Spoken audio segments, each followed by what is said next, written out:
The thing is range. Witherspoon needs to throw that, has the cooperation where you're close enough to land that wide punch. So all you have to do is watch your range. Make sure you're just out of range. The main thing is don't step out from too close. You can get caught on the way out. Good jab there from the former champion Witherspoon. A lot of doubles with his jab. Good counter right hand over the jab of Witherspoon by Gołota.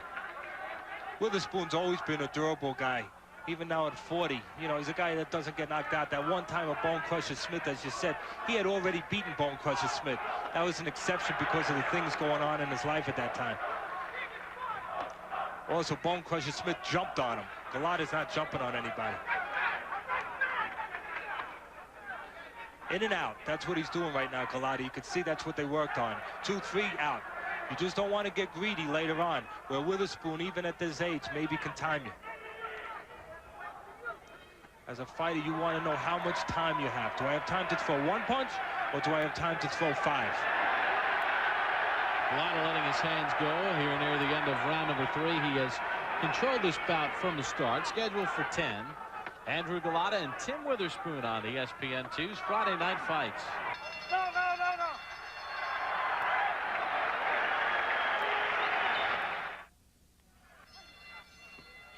Welcome back to ESPN2's Friday Night Fights. Round 4 underway between Andrew Gołota and former world champion Tim Witherspoon from Wrocław, Poland. It's about 240 miles southwest of Warsaw. That is where Gołota is from. A very enthusiastic crowd. And there's the right hand from Witherspoon. And again, Teddy, Gołota making sure he stays out of range. It's a lot easier, Bob, when you have to worry about 1 punch at a time and no jab coming with it. There was a jab from Witherspoon, but they're few and far in between. You lead with right hands with any level, any kind of a level kind of fighter, you're not going to land it. Unless he's just a beginner. You are not going to land it. You have to do better than that. Witherspoon comes in having lost 3 of his last 4, losing to Ray Mercer, Larry Donald, and James Thunder. The 1 win, a knockout of Levi Billups. Witherspoon is doing what's become too familiar to people following Witherspoon lately, not throwing punches. Old-time fight manager, very famous one, Customato, once said, you know, power is like a bomb.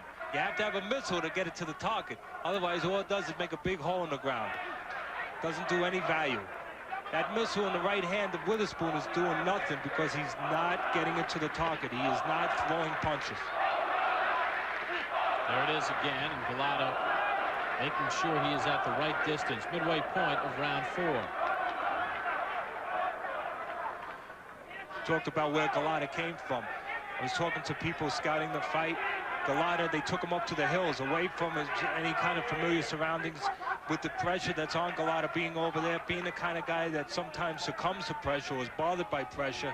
They took him away from everything, took him up to the hills. He's been there for 3 weeks out in Poland. Plenty of time to acclimate. Gołota puts his punches together there and scores. Tim Witherspoon was only over there 10 days. For an older guy, is that enough time to acclimate and get over the jet lag? I usually like 2 weeks.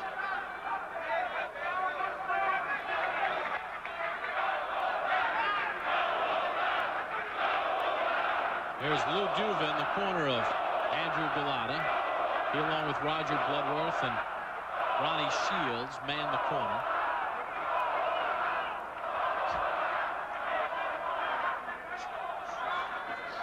Final 30 seconds of round 4. So far, Teddy, a shutout for Gołota. Yeah, this is just a dance with only one partner. There's nobody else, you know, doing it with him. It's all his way. He can do anything he wants tonight because there's being no resistance from Tim Witherspoon. Nothing exciting, but Gołota is winning the rounds. Come to the end of round number 4. Andrew Gołota in control here against Tim Witherspoon. Scheduled for 10. There's the bell to end the round. Gołota with a late shot. Tim Witherspoon complaining to Steve Smoger. Smoger says forget about it. Let's send it back to our studios. Here's Brian and Max.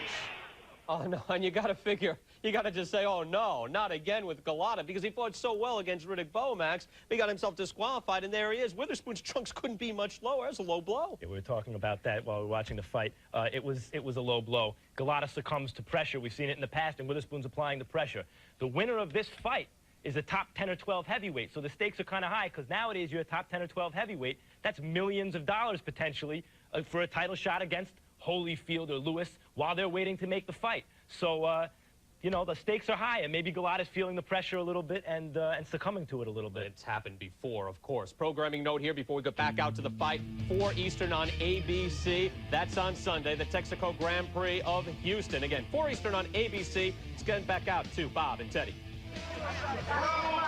Andrzej Gołota getting set for the start of round number 5 against Tim Witherspoon from the Hala Ludova in Wrocław, Poland.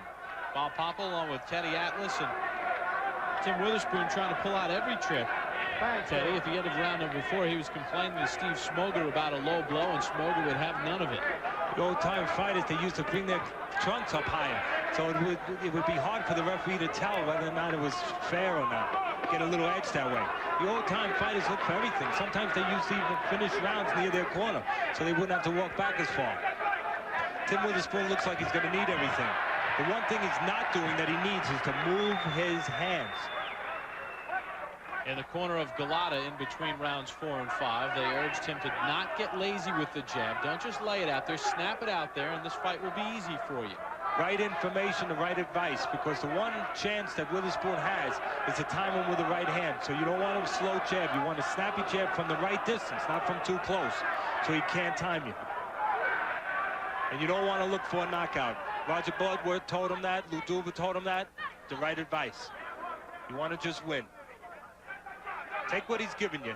And right now, Witherspoon's giving him too much. Witherspoon, though, it seems, is starting to be first with his jab. And that would be a red flag in the Gołota corner, wouldn't it? Yeah, you know what? A red flag is, you're right. What would really be a problem is if Gołota, by being too careful, allowed confidence to build with Witherspoon. Witherspoon to say, this guy was 10 years younger. He's not that much. I'm 40 years old. I'm going to go give it a shot. So there's a catch-22 there. You want to be